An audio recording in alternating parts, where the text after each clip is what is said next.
Well, here we are, the last video of 2019 and the last video of the decade. This is just a quick update because I haven't done much painting, as you can see, in the last few weeks.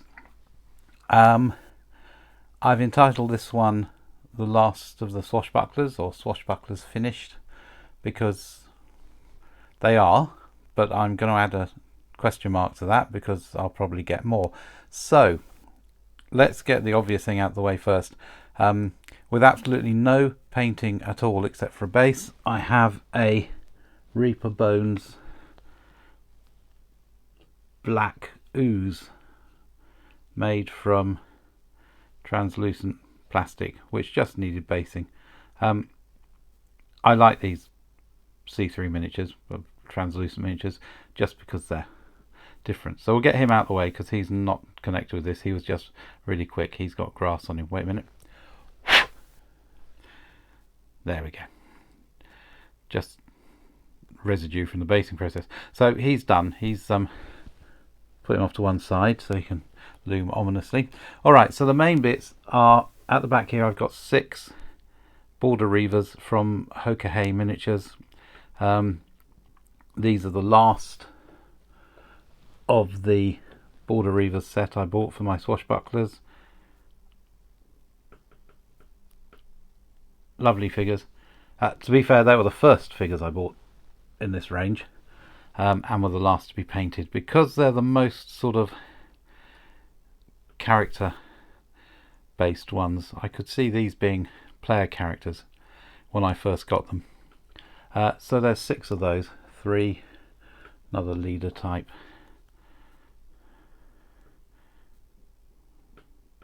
I did them slightly brighter colours than the others, so, and a couple of guys with spears. There we go, and his friend. Quite always worried about this one because bendy spears are my real bugbear of mine.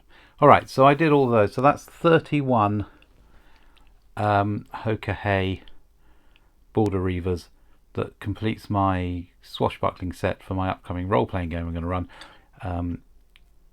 Astute people who've been to my website will see there's also some mounted versions which I haven't painted. They were really holding me up, so I just put them in a drawer.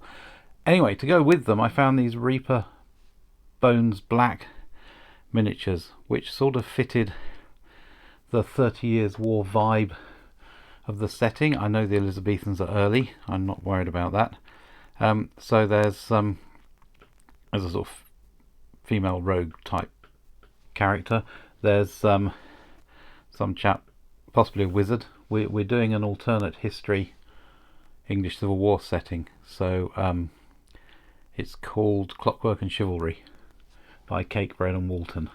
Real people, Cake Bread and Walton. It's got a peg leg, this guy, but he's a sort of fat merchant kind of guy, and then a grim fighter chap with a severed head. Now these 4 match the archetypes that my players pick, quite coincidentally, which is fairly good because these are the only miniatures in the range that sort of fit. So they got added in as well, and I'll be starting play with this set now of 35 miniatures. No ooze, obviously. So there'll be some game reports up on the website in due course. We've got a Cthulhu game in progress which we have to finish. So how's that? There we go. And I've also got a set of 13 Landsknechts. I can't say that word. They're half done at the moment. They might be done by the end of the year, but it's very unlikely. And they'll be joined in as well, because they're of a suitable time frame for the Elizabethans. Sorry, that was my finger flipping. Elizabethans. They will probably get thrown into the mix. I'm having a lot of fun painting them. But for this year, for this decade, this is my last painting update. And I believe it brings my total to 540, 3 or 7, one or the other. So about 50 figures less than last year, but that's the way it goes. My target is 365 figures each year, so I feel I've done one a day. Last year I was, I think, 598, 599, really close to 600.